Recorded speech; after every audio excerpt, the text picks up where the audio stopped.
All right. Okay. Here we go. Now we are live. Now we are live. Hello, everybody. There we go.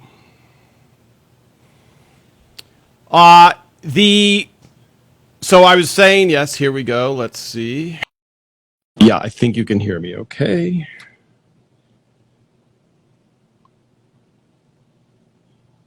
There's Philip. Hello, Philip. I think you can hear me okay. Oh, hello. Oh, hold on, Philip. No, it's okay. We're good. Hello, Mr. Hold on, Philip.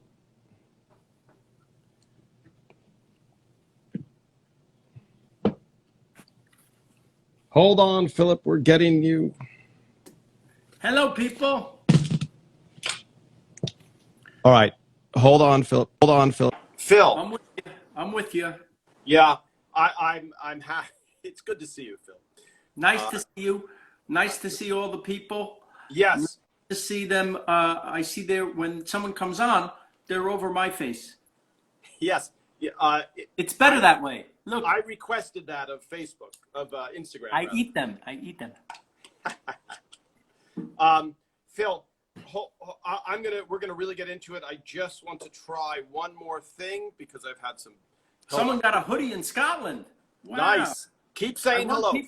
I want people to go and get the merch from philrosenthalworld.com because all the proceeds from the merch go to Food Forward, which is an organization that takes unused produce and gives it to people in need. So let's do that. Food Forward. Food Forward. Yeah. Go to philrosenthalworld.com. You'll Okay. see everywhere we went on the show, and you can make lists of where you want to go from there. There's links to every place, but you can get your Somebody Feed Phil merch, and you can support Food Forward. Awesome. Awesome. Yes. So, Phil, I was saying before, just because some people are tuning in late, and I posted a thing, Brad was going to join us today, and then the last minute he had something come up. He's like, I can't move it. I might be able to make it. It's iffy. Let's just push it, which I agree, because a little bit of Brad is frustrating because we want to talk to him. It's a good thing I have nothing to do. Well, as you know, Phil, you have a standing, a decent amount about Everybody Loves Raymond. So but the older I get, the less I know. So you have a standing invitation, and there's times when I'm just answering questions here alone and just talking to the fans, and I'm like, I wonder if Phil's watching. Maybe he could chime in. So, Phil, I have a couple of. I'm not watching. I have a couple of very specific things that I wanted to get to that people have asked, and I don't know the answer. Okay, and you yes, don't know. I don't know. You know a lot. I know. Your memory is better because much younger. Yes, but Phil, which brings me to you sent me a thing about a Frank Sinatra recording that this guy might have discovered. Right. And what was interesting to me about the whole thing was this one guy was such a big fan of Frank Sinatra that he would get calls from Frank Sinatra saying, hey, can you find out if I did this? Can I find out? And so he was such a trusted source. Fans know more. The fans really pay attention. Yes. Well, you're creating and stuff, and then you do it, and then it goes, on. So I think a lot of them will know a lot of things, but I don't know everything. So here was the specific thing before we get to the Bob Barker mystery. Yeah. The main titles. There were questions about main titles. So we had the main title for the pilot, which is Ray is trapped in a thing that he builds for the kids. Right. Then. Are you saying right? Because I just reminded you of what it was? I remember filming that in my backyard. Oh, nice. Yeah. Then there was the going by on a conveyor belt, and Ray has that sprayer. Right. Okay. Then there was the one where we see that. Is the flying one is still the conveyor belt, right? Or no? No, there was a conveyor belt where they just passed by. Right. We built a real conveyor belt for them to go by on. Right. And they did. And then we did another one where he's sitting in a chair in his Right. backyard, and they come flying in. And he zaps them. He sprays his mother, I think, with the bug spray, and then Brad just walks by, and he says, "Everybody loves." And he goes, "Hey, you didn't, right?" Yes, that's a great one. So then we have the Die Hard one. Die Hard, one of my favorite. Right. Then we had the Jungle Love. Just dancing taken from, I think, the snow. From the show set to the music of Jungle Love, because I think that they danced to it in an episode, maybe. Yes. Yes. And we liked it so much that we used that song for the title credits. And then we did a special football one that we filmed the family playing football. Yes. And I remember Marie Clotheslines, Deborah, yes, and that was for a Super Bowl promo, and then it became an opening title. Because we liked how that turned out. We filmed that in a park. Do you remember we filmed in a park in Burbank, I think? Yes, that I was there, and that I have great pictures of Brad, pushing, etc. So I want to go back then. The first one, Phil, you did. Yes, she lost it. By the way, people saying hi from Argentina. I love you people. Look at the people. Yes. Hi, everybody. Yes. Snow Day has Jungle Love. See, they know more than us. Yes, they're much more accurate. Somebody feed Phil. It's a good idea. Where is somebody? Phil, it's past lunchtime for you. I'm already hungry for dinner. Yeah. So for those that don't know, Phil has a show called Somebody Feed Phil on Netflix. Who doesn't know? A lot of people don't know. Raise your hand if you didn't know I have it. Look, the hearts are coming. Come on. Hello, North Dakota. Hello, North Dakota. Hello, New York. Hello, nice. Oh, they love you. See that, Phil? Fantastic. Hello from Manchester, where it's late. Hello, Toronto. The UK. Come on. I'm thinking of doing a live tweet soon of the London episode, followed by one of these Instagram lives with our friends from the London episode. So stay tuned for that, people. If you go to my Instagram later, I'll put details. Yeah. Phil Rosenthal it's Phil Rosenthal World on YouTube, and then Phil Rosenthal on Instagram. Phil.Rosenthal on Instagram. On Instagram, yeah. I'll put I'll tag it. I think you're tagged in there. Hello, Brazil. Hey, me, baby. Yeah. All right. So the first main title. Credits. So here's what happened. We submit the pilot. They say, "Where's the credits?" I said, "We don't have credits. We don't have a show yet. We just made a pilot, right? You got to have opening credits." All right. I thought of something, because I had built one of these plastic castles for my little boy, who was 3 years old, and I'm very unhandy. And I thought, why don't we have Ray do that and trap himself in it, and that'll be a metaphor for the show.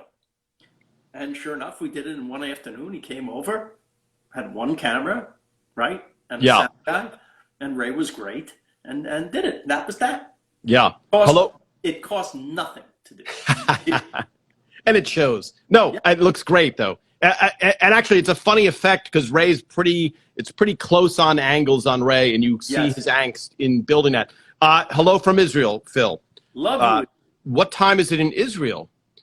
It's, I think, 9 hours ahead. Okay. Hello from... We're reading. What's funny, Phil, when we repost this, the comments go away. So I have to repeat what the comments are. You and I are just laughing at some of these How did you do the best show ever? Someone is asking.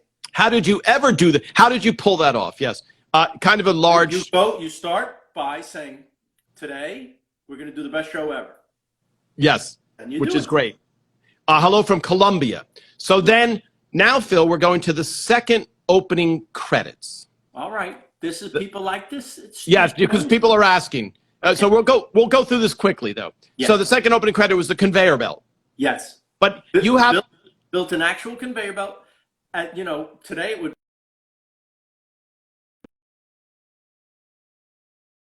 people. and just move it digitally. They wouldn't have to move, but we built a working conveyor belt that they went by on, and it was one take. Yes, on the stage. I remember that was at Warner Brothers. Yeah. Yeah. And the flying one, that it was years ago, so they had to actually fly. No, that we did a computer effect. It was our first computer effect that we ever had anywhere near the show, and it was tricky because you have to make it look like they're in that space. Right. Even if their eye line isn't lined up, it doesn't look right. Yeah. So the eyes have to be right. Right. A taste of what it would be to make a giant, big budget superhero movie. Right? I thought we digitally made Brad taller, but I guess that was another. Hello from Peru. I love it. Come on, I can't wait to come. Okay, so we're gonna. Someone asked about the Italy episodes. We're gonna talk now. We're moving ahead. Die Hard. The Die Hard, and we call it Die Hard because it was an action one. He looks out the window. They're coming. And what we did there, if you remember, we did something that I loved in the movie, my favorite movie, Jaws. In Jaws, Roy Scheider's sitting on the beach, and he thinks he sees the shark. And oh my God. So what happens is it pushes in and pulls out at the same time. So you get this effect of like this, right? Yes. And I remember Rick Marotta, who did the music. Rick, you gotta have that the same music that's in the Jaws. He goes, well, I can't just imitate that. I said, yes, imitate it. He goes, well, no, it's not legal. I said, you gotta just imitate it because then you won't understand the effect that what we're referencing, right? He goes, so he sends it to me, and he made it so it was a little off, so he wouldn't get fined. Yes. And it wasn't right. And I said, you gotta. I'm telling you, no one's gonna bother us. They understand that it's called parody. And when you parody something that you're legally protected. But he didn't believe me. So he sent it another way, just a little bit off. I'm like, drive me crazy. Rick Marotta, everybody, he'll drive you nuts. Yeah. And Rick Marotta, most talented musician, great. He wrote, speaking of Italy show, he wrote some of the music we took from famous movies, but a lot of that music was Rick Marotta. And he did such a beautiful job. Yeah, and Rick, we should just say Rick did the music, and Rick is a famous rock and roll drummer who's worked with everybody from John Lennon, Steely Dan. He even did a Frank Sinatra record, by the way. I don't know if you know that, Philip.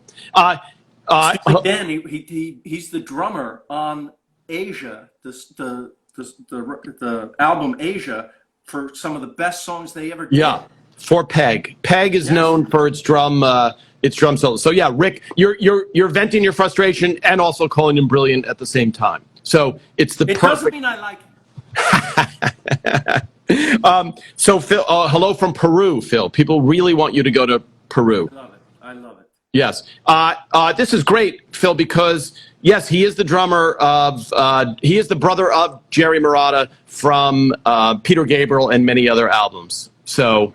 Yes, that is a very good point, Bruce. Not too many Steely Dan Sinatra crossover artists, but well, they did dip their toe in a big way into the jazz realm, so that's why they were. So now, Phil, Jungle Love. Would we ever do an Everybody Loves Raymond movie? That's what I considered the Italy episode to be. Yes, it was a special 1 hour. It was on film. It was outside. We filmed all the exteriors in Italy, and then we had them. We edited them. And we played them back for the studio audience on our soundstage. In the right places chronologically. So you'd have an outdoor scene, and then maybe you'd have an indoor scene. The indoor scene, we brought the cast from Italy, the Italians who were in the show, to Burbank, and then they would seamlessly be integrated into the thing. I was so proud of this giant episode that we did. It took 5 years to get a couple of things. Ray to go to Italy, and for CBS to pay for such a thing. Right. First, we had to be a hit. And off of that, hello, Nellie Stevens says hello. We love Nellie. Hi, Nellie. Yeah, hi, Nellie. The daughter of one of the writers, Jeremy Stevens. Here's a question, Phil. Just going back to the Die Hard one, when the parents are walking across the street, where are they walking? Because they didn't go to Long Island to shoot that. So we see them leaving a front door. We see them walking across the street. Do you remember where? We probably found a house on a street out in Burbank somewhere nearby. Yeah. Had that shot of them walking towards us. So it looked like suburbia. So it looked like Lynbrook. Right? Yeah. Yeah. And actually, the exterior of the house is in Merrick, Long Island, I think. No one on the show has ever been there. No one has ever, but because people see it all the time, it places you there. And this might be interesting to the people. I originally set the show in Queens because Ray is from Queens and I am from Queens. We didn't know each other then, but we thought, why not just have it Queens, and they live in the in the little, and CBS said, more people relate to most of the country relates to something not in a major city like New York. Could you make it somewhere else? So, okay, Long Island. Long Island is attached to Queens. Literally, the land is touching. And so, okay, Long Island. I went to school at Hofstra University. Any Hofstra people out there? And, yes. Lynbrook was next door. Lynbrook, by the way, you know how Lynbrook got its name? It's Brooklyn backwards. Yes. Brook. And so that's where they live. So many people don't remember me guest starring on Raymond, and there's a very good reason why I never did. You know why? I don't know. I cared about that show. I didn't want to ruin it by putting this on there. And the Somebody Feed Phil show, I guess I don't care as much. Well, you're forced. Once you name the show Somebody Feed Phil, you're forced to be on camera. No, I was just lucky. They wanted somebody else as Phil. Oh, they were going to cast, yes. Phil, here's another question. Yes, hello from Hofstra University. Nice. There we go. Good. Go Phil, sports team, whatever the sports team was. Flying Dutchman. Yes, the Flying Dutchman, okay. I can tell you how many games I went to. Yes. Somebody mentioning your Hofstra commencement speech was brilliant. Thank you. Now, you were in Curb a couple of times also. I was.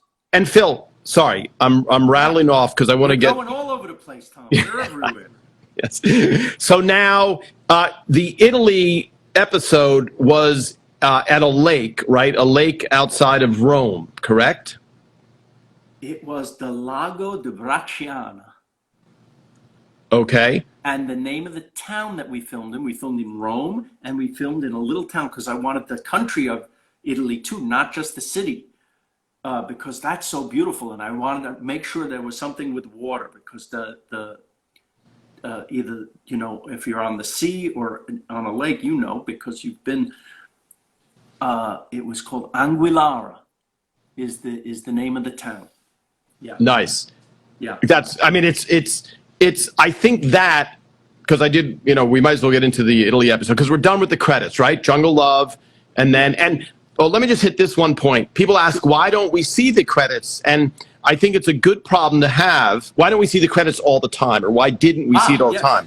Yeah. Because the show, I can't remember the exact time, Phil, but I think it was like 22 minutes and 43 seconds or 45 seconds. It was some very specific delivery time. Yes. So very seldom would you be like, wow, we don't have enough good quality content for this week. We're going to run those front credits twice. And so usually you would come in and go, I had to cut this. I had to go from page 6 to page 7.5. And it broke my heart, but I had to do it. So a lot of times you would have to just cut those opening credits, which is a very good thing. And you take the literal credits, meaning, written by, directed by, and you put them on the show itself. And right. You don't have the credits for every show because you need that time to tell your story. Right, which is why for some of you watching, when you go, why are the credits going for so long? It's because we had to take out the sequence where the credits usually appear. By the way, Bad Banana 78, hi from London, or England, I should say. Yeah, or maybe Australia. Sorry, maybe Australia. I can't exactly read. So now, Phil, yes. For those of you who are on Instagram and saw that photo sequence, I have a picture of you, and maybe people can solve it. You're holding the New York Times. It's September 22nd, 2003. Hold it up. Yeah, you're holding it up. No, you hold it up so people. I don't have it, Phil. Oh. I mean, yes, I can hold up. Yes, I know what. I do have it, Phil. That was a bold-faced lie. A lie. Yeah, it was just a lie. So here, for those of you, I don't know if it's focusing. Let's see if it's focusing. Anyway, that is Phil holding up a New York Times. Look, I'm a little boy. Yep. Yeah, from September 23rd, I think, or 22nd, 2003. And it's the day after the Emmys. And at the Emmys, it's hard to see. Let me zoom in, Philip. I can't, it won't hold. So there's Ray, Doris, Emmys, Brad, just a plethora of Emmys. And you're pointing at that New York Times, and you and I can't figure out who is that picture. There's a picture of Brad, and there's a picture of Doris, who are unmistakable. Show the thing again. Show that again. Yes. Because so you see, it's the front page of the New York Times. Yeah. And below, where I'm pointing, below, if you zoom out a little bit, if you zoom in on the newspaper, Tom. Yeah, I can't really. It doesn't let me hold it, Philip. Hold it if you can. Here. That's as much as I can hold it. Okay, so you see Brad is winning an Emmy, Doris is winning an Emmy. That was on the front page of the New York Times. And I'm pointing at a guy. Fingers in the way. Yeah. Yep. I think for a second I thought that was me. They put me winning on the front page of the New York Times under the headline of the New York Times. It's not me. We don't know. Yeah, and I looked at it, I said, that could be you. It looks a little like me. If you guys go to Instagram and look at the picture, it looks a little like me. It's not me. Yeah, and I can't figure out who it is because I searched 2003 Emmy winners. It's probably a horrible dictator from some country who's killing people as we speak. You don't think it is the Emmys? You think it's a guy from just some dictator giving a double thumbs up? Yeah. Okay. I killed 30,000 people today. We'll have to go. So now I want to take the story back because we're going to have Brad on here, and I'm going to ask him the same thing about this. So now you're seeing front page of the New York Times, but at the beginning of the series, number 84 in the ratings, number of Emmy nominations. Yeah, Emmy nominations 0. Year 2 0. Okay. Year 3.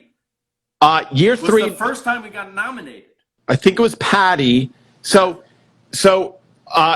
then all of a sudden the entire cast got nominated except for Brad Garrett. That's right. And so what happened in that photo sequence, which was, you might not even remember, even though you're saying it. Show them on your phone. Show them. Let me get to the photo. So there's Phil, and Phil, I'm going to be kind here, but you enjoyed Pie a lot more back then. You know what my daughter calls that period when she sees pictures from then? I'm afraid. Daddy. Oh, Fatty Daddy. Oh, that's endearing. That's very endearing. Okay. And so here's during this time of sitting at home. Yes. It's going to get a little Fatty Daddy again, I think. You're approaching Fatty Daddy. I've got nothing to do but eat. Look, holy cow! Look at that moose. So Phil gets up before the table read. The table read is where we're all assembled. So that picture I showed before of them all with Emmys in front of them, that's a table read. It's a very quiet moment because not a lot's going on. So Phil gets up and says, after everyone's been nominated but Brad. Right. Phil gets up and gives this beautiful, heartfelt speech about basically everyone got what they deserved. And so Brad... Show the face. Yes. Brad is staring at Phil like, are you kidding me? And so, let me see and if I I went can... on and on. Yeah, so Phil went on and on about... When good things happen to good people, yes. I would say that everyone got what they deserved from the Emmy nominations. I'm so proud of everyone who got an Emmy nomination. Yes, and the Emmys, they recognize talent. They can spot talent. Yes. It was just on and on and on. And yes. I knew what was coming, so I'm taking pictures of Brad, and I literally think Brad is going, I cannot believe how jerk this he's guy. just humiliating me. Yes. Like he's going out of his way. Usually the showrunner would go the next day and go, listen, we all know that Brad got ripped off and the judges don't know what they're talking about, but you go the other way. You just rub it in. Because here's what happened next. Yes. Out from behind the set comes, after confetti and balloons drop, Bob Barker holding a trophy. Okay? And this was during the boob job table read, because that's the girl from the boob job episode. Nice. So now Brad figures out the joke, okay? And again, all these pictures. Barker gives him an award for Best Actor. For Best Actor. All cheer. Yes. And then just a nice hug from Brad to Phil. What a happy time. Yeah. And Brad would go on to win 3 Emmys. Yes. And I think it's, now that you have this historical perspective, it's hard to imagine the show being like, is it going to get canceled after the first year? It's number 84 in the ratings. Are we ever going to get an Emmy nomination? It seemed like nope. And I felt like Phil. Fine, I guess. I mean, it's a little disappointing because we think, we have a nice show and it would be nice to be recognized. Everybody, you don't do it for Emmys, but if they're giving it to that show, you go, and that's what Hollywood does. It pits you against people. One of the nicest awards, I think you remember, I think it was AFI. Yes. AFI Awards. Here's how they work. The American Film Institute, for those watching, the American Film Institute. We're going to pick our 10 favorite movies of the year and our 10 favorite TV shows of the year. And we're going to have lunch. Everyone's invited and everybody wins. And that's it. And why can't it be like that?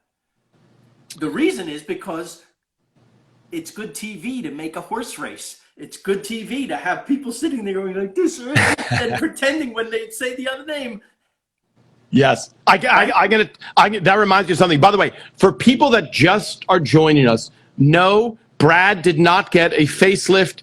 Brad could not make it today. This is Phil, because I see a lot of comments like for those we're actually saying, wow, Brad looks really good. Much better. No, but for those of you that just joined, Brad had to do a really late cancellation to something he couldn't move. And so we're talking to Phil, and Brad will be rescheduled in the future. And so that's what that is. And Phil, off of that horse race thing, you are correct.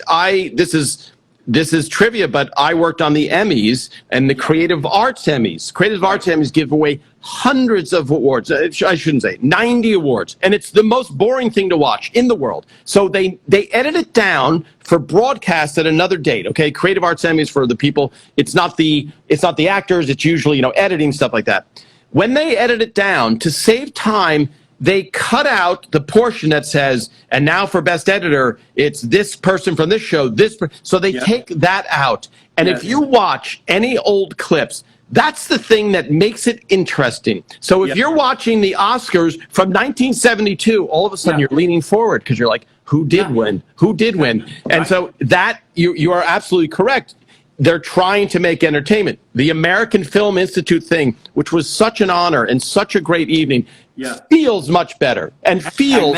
I met Halle Berry. Phil, don't get so close to the camera. And so it's the most excited I've seen you. Hi, Halle. I'm sure Halle's watching. I think she's not, Phil. Okay, so that... And then, so then just finishing the Brad Emmy thing. Then Brad went on to be nominated a bunch of times, won 3 times. Pretty and good. So, yes, it was very good. But we felt bad at first. It was like, and one of the other things is Peter won an Emmy for X-Files, but he didn't win an Emmy for Everybody's Raymond because he was up against Brad. And it was a tough thing. Hello again from Argentina. Somebody just said Monica might be watching. I mentioned Halle Berry. You know what she said when I said that I came home very excited? I met Halle Berry, so beautiful. She said, "Good luck to you both." Yes. Here. By the way, off of that, Phil, this won't be a weird question. This will be if you're in show business, you're used to this. But so many people, what does Phil feel like watching Brad kissing his wife? I say to Brad, I have to, but you. That's an inside joke, but I think, and it's a very old joke. What Phil's repeating, which you know what I say? Good luck to both of you.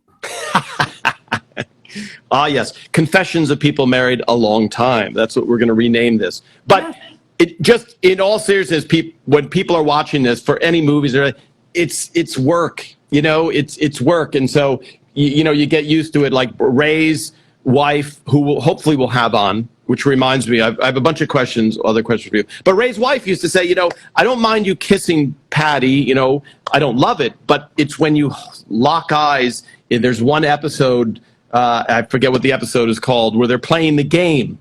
Somebody watching will know the name of that episode, where they're playing the game. And so Anna, Ray's wife, is like, when you stare into her eyes, that bothered me a little bit. But also, Ray has come in the room and said, my wife is mad at me because she was watching the show last night. She says, you just talked to Deborah in the show more in that scene than you talked to me all week. And you know what Ray says? Because I have writers. Yes. Yes. Okay. So for sexuopoly. Yeah. Sensuopoly. There we go. Sensuopoly. Yeah. There we go. So again, for those of you, yes, no role. Great. For those of you just joining, Brad is rescheduling. Phil is the creator of Everybody Loves Raymond and the world expert on Everybody Loves Raymond, which is why I have another question, Phil, that I don't know the answer to also, which is, why was lemon chicken the thing that Deborah screwed up? Why did you pick that dish? I think my wife made it. I think. In real life? In real life, it wasn't my mom. I think it was my wife. Yeah, lemon chicken. Yeah, it just sounds like a recipe that someone would make believably, who wasn't a cook. But he likes her lemon chicken. And if you watch the episode of how they met, he falls for her over her lemon chicken. And it has my favorite line, which is, I could eat this the rest of my life. That's great in hindsight. By the way, here's a message for you, Phil. Thanks for making the world a happier place. Oh, very sweet. Yeah, let's have Monica come on for rebuttal. Great. So now, Italy show. The Italy show, Phil. We talked about this briefly before. By the way, I'm just curious. I'm just going to ask, how many people on here have watched Somebody Feed Phil, where Phil travels the world eating, introducing us to different cultures, and it's kind of a love letter to the world, I guess, is the quickest summary of it. Food and the world, I'm trying to send a love letter. I'm trying to get you to travel. That's the main thing. And yes, and people who can't travel now, I want them to know that I believe with all my heart that the world is coming back. That there'll be a vaccine and we'll get back to somewhat normal, because we always have, Yes. That we're human beings. We figure it out. These are dark days and tragic even, but we're going to come out of this and we're going to be okay. That's I'm with you on that, Phil. We've always survived. It's just a matter of getting through it. Somebody wrote, "Hello from Argentina. I don't understand anything you're saying, but I still love you." Okay. So Phil, the Italy episode, just real quickly, because we kind of talked about it before. But people are loving that Italy episode. They're really loving it. And it took you 5 years to have the ratings. And as I said before, and I think, Phil, I wanted to touch on this a little bit. We're number 84 in the ratings the first year. Yeah. I was looking at Seinfeld. Seinfeld was like number 42, number 28, number 25, the first 3 years of Seinfeld. Yeah. And it's finished as a number one show. And so you now, with this hindsight of 15 years, you represent a family to people. I see so many comments that the Barones are the family. And you and Ray set this family tone for the show as well. And so I think for the Italy episode, you finally had the ratings, which ratings means they're willing to spend some money. Because the beginning of Everett Raymond, it was something called a presentation pilot, which means they spend as little money as possible on this pilot because they don't have a lot of faith in it. And for Raymond, they just thought, okay, we'll make this pilot. And if it goes, okay, but we have big stars that we're betting on. We have Bill Cosby and Ted Danson and Rhea Perlman. None of their shows went succeeded. So at the beginning, if you had said, hey, at the beginning of season 2, I would like to take the show to Italy, they would have said, oh, that's awesome, Phil. Listen, you're going to Burbank. You're not leaving Burbank. And I suggest you not think about Italy. But by season 5, the show has some traction. Well, this was a burning desire after season 1, because season 1, we finish. I say to Raymond, what are you going to do on your break between season 1 and season 2? We're lucky enough to be picked up to season 2. So what are you going to do? He goes, I go to the Jersey Shore. I said, that's nice. You ever been to Europe? And he said, nah. I said, why not? He goes, I'm not really interested in other cultures. Even his own culture, Italy.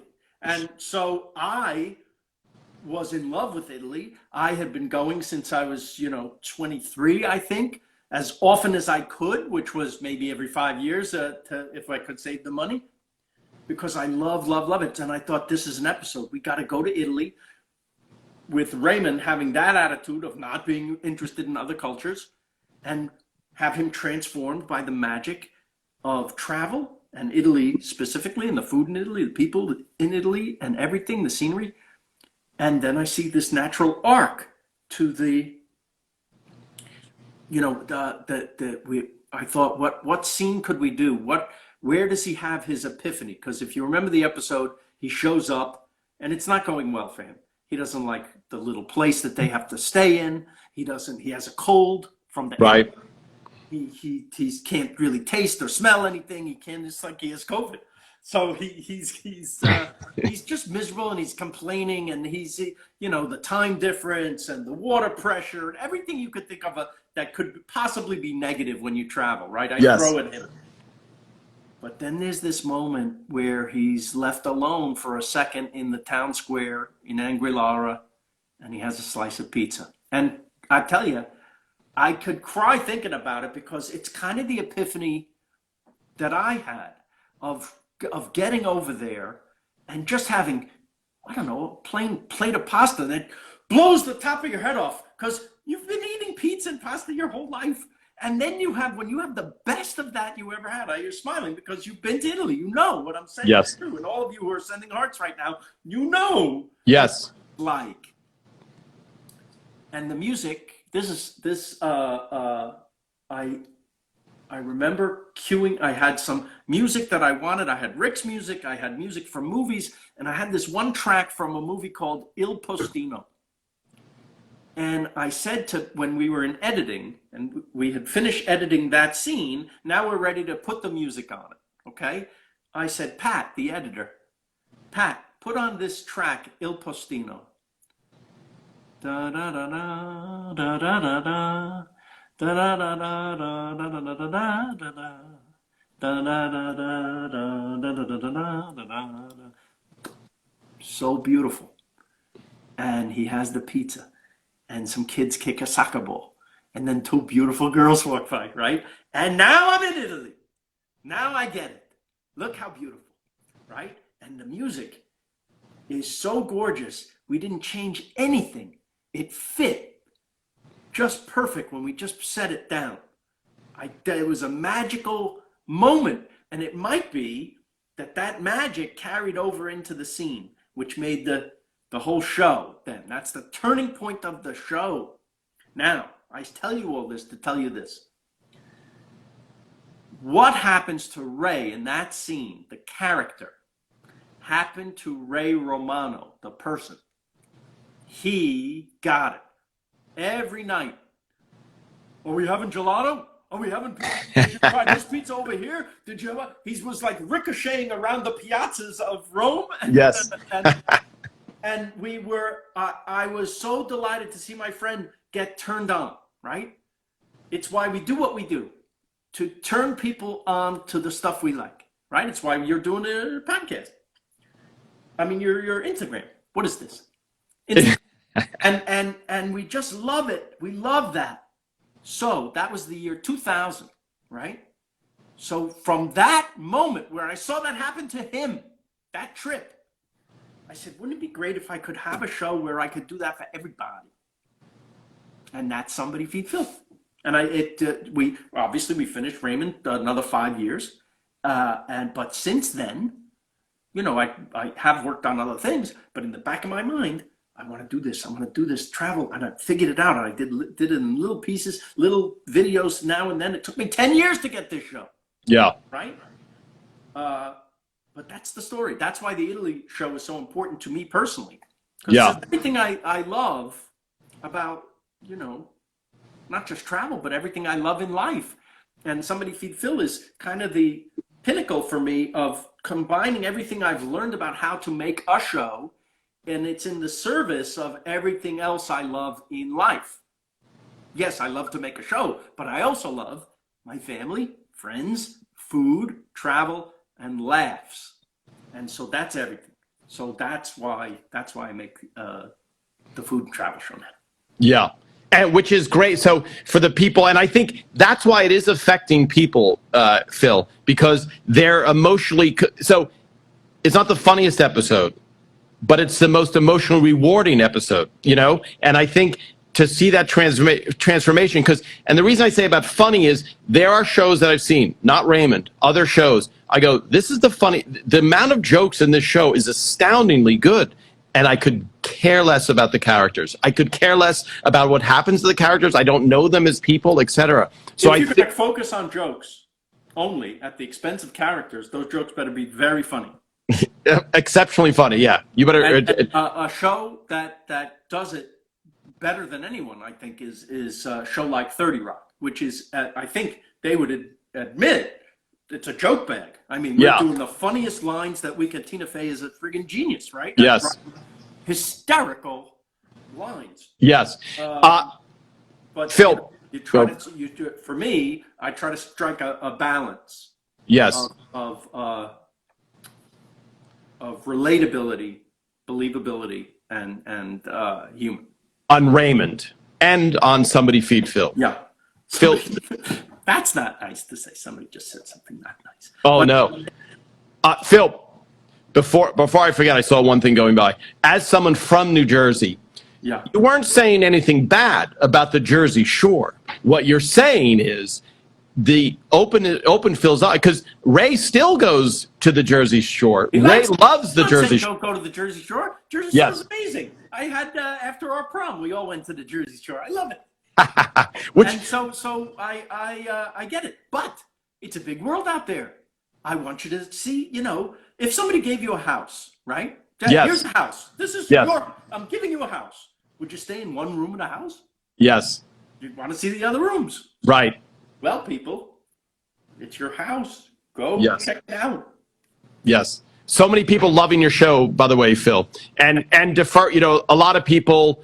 Yes, I try not to read the bad comments, not about us, but about other shows. But yes, I think we know. Yes, hello from Argentina. And by the way, Phil, just this was a question that I couldn't answer. I thought I knew the answer. Your father, Ray's father, both appeared on Never Loves Raymond. Yes. Your mother, Ray's mother, did not appear on Never Loves Raymond. What was the reason for that? My mom actually is in an episode in the back with my dad. It's the one where they imitate the parents at the park. They're sitting. Yeah, your mother is sitting in the next to the couch next to your father. But your mother and Ray's mother, no speaking parts, no. Yeah, and that's what I said. Your mother didn't want to be. Your father would have starred in every. If it was Everybody Loves Max, he would have been happy. That would have been whatever. Very good. He's hilarious. He's 94 years old. Yeah. You see him still on Somebody Feed Phil. Every episode, he's got a joke for us. Right? We have. I don't know if people know, we have 5 more episodes coming in a couple months. Do we know when, Phil? Can you tell us when? I can't say exactly. And I can't tell you where we go, because Netflix likes to keep it, a surprise, like I'm Beyonce dropping an album. But you'll see my dad. Yes. You'll see he's there and he's still at it. He still does it. Yes, a very funny. He's shockingly funny, Phil. I'm thinking of your. I paired him with Albert, Ray's father, because Ray and I felt they deserve each other. Yes. Which I would say this: your father is much more of a ham than Ray's father. Yeah, but they were cute together. Absolutely. fantastic together. Okay, yes, you're better than Beyonce. That's a nice comment, Phil. If you've seen me dance, you're not as good as Beyonce. oh no, Dancing. What has she got on me? I got the moves. You know what? Ask Lily. I have a list here of things that Beyonce is better at, and let me go through it. So Phil, this was another question, and I know the answer ish, but angry family. You were in the classroom, Yeah. and Ben said that out loud. That the first scene of Angry Family, where the boys and girls read their stories out loud. It was kids read their stories in first grade to the parents who are invited to hear their stories. And even the stories that the children said, the Escape from the Blue Planet, and I just took directly from what happened, and little Ben Rosenthal gets up and starts to read The Angry Family. I'm like, oh my, you're humiliated and shocked at first. And then in the next split second, I thought, how lucky am I to have a kid who writes for my television show? And by the way, were the parents looking at you and going? Of course, they were laughing. Yeah. And he really said the mommy was mad at the daddy. Here's a picture. The daddy was mad at the mommy. Here's a picture. Right? They were yelling at the children. I mean, it was like I was like, oh my God, we can't go to the school anymore. They're going to take our children. And just like in that show, he was talking about something he saw on TV. He wasn't talking about our family. We thought we have to all go to counseling now. We all have to, we've screwed up our children. This is what they think. He'll never be normal. He's going to carry this for the rest of his life. He cares so much about how dysfunctional his family is. They have to write it a book, his first book. By the way, Phil, a lot of people preferring you over Beyonce. I'm seeing in the comments. Somebody tell her record label. Yeah, Beyonce out, Phil in. Phil, this comes up every day. Obviously, it would. A reunion show. Yeah. So people are constantly asking, and I have said, I know that Friends had a reunion show planned that got pushed for whatever reason.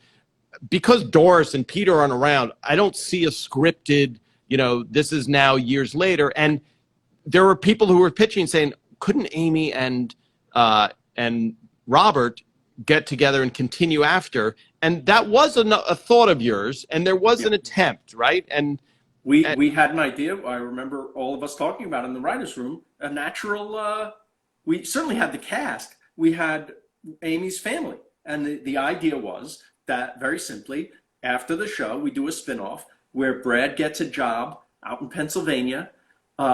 He retires from the police force, finally. And now he goes and he has to live either with or near Amy's parents. And who were Amy's parents?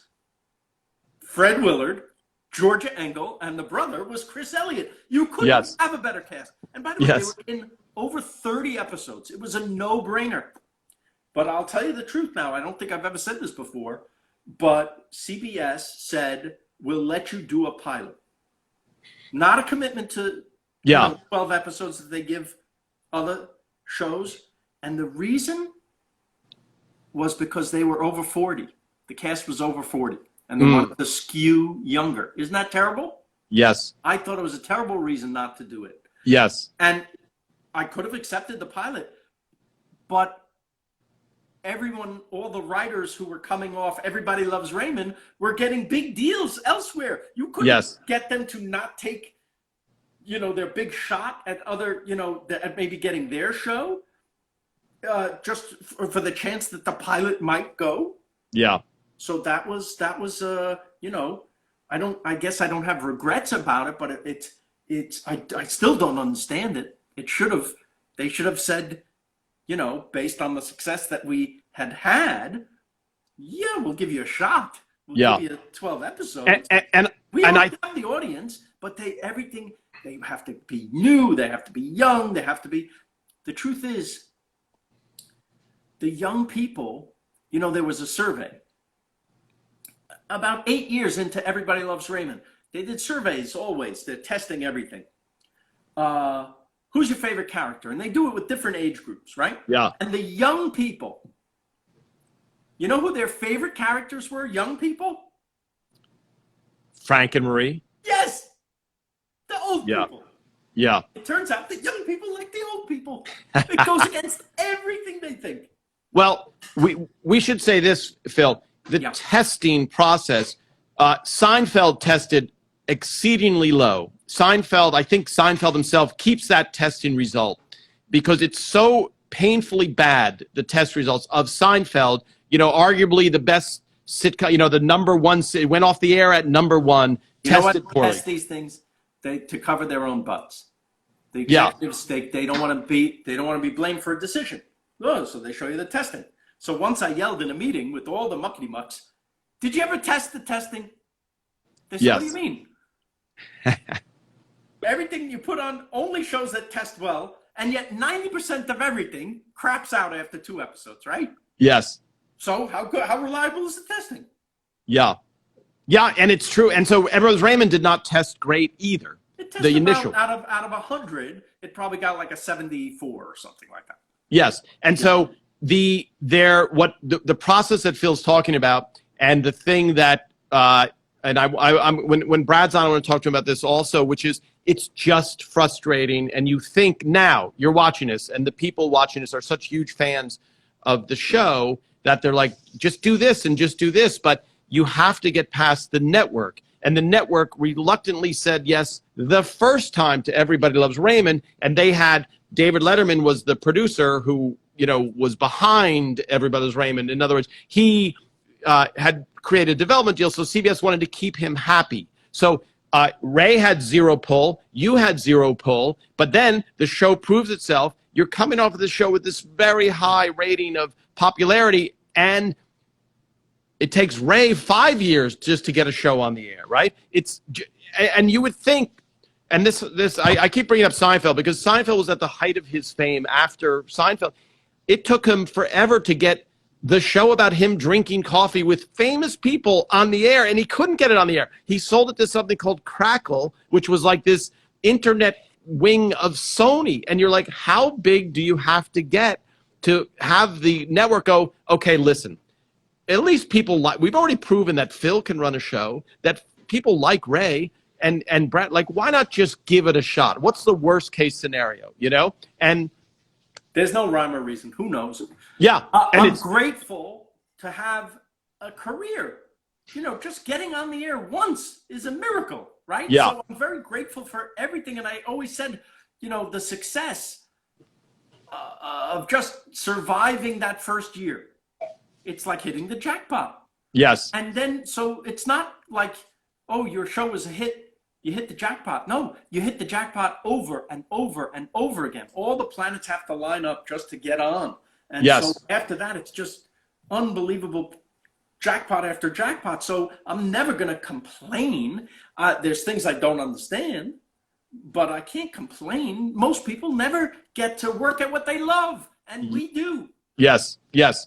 There were a few times, Phil, and then I got to people want you to go to Australia and eat. So I hope I would love to. Yeah, I'm letting you know. Everywhere. Yes. Everyone who's writing, please come here. I want to. I will. Yes. By the way, this will be saved so people can watch it later because it's getting late in London, as you know, Phil. Go to sleep, people. Well, we only have a few minutes left, Phil. We have 1 minute and 59 seconds. Do it. So look for Somebody Feed Phil on Netflix. Watch all these shows of Everyone's Raymond because they help remind us of what is in those episodes. And we're relying on these fans to help, which is phenomenal. It's phenomenal that these fans are all over the world. And when you did make the show, Phil, you were thinking, you know what, let's not put anything timely in it. Let's have it so it plays forever. There's no current references. Nothing is, nothing will be lost in 10 years. So, which is why the show has aged so well because you. As opposed to me. Well, it was good because you fought with your wife a lot, and everybody fought with their wives a lot, and those stories are universally recognized. So I think that combo. So somebody feed Phil, and Phil, I want you to come back as many times as you're willing to come back. Okay, I'm going to sit right here until you have me back again. No. That's probably not a good idea. I'm here for you. So I'm saying goodbye, Phil, because we're going to get cut off. I'm going to see you this week for lunch with Raymond. I love it. All right. Thank you, everybody, for watching, and we'll have Brad again soon, and we'll have Brad soon, and we'll have Phil very often. All right. Thanks for answering that, Phil. There'll be more questions coming up. So, all right.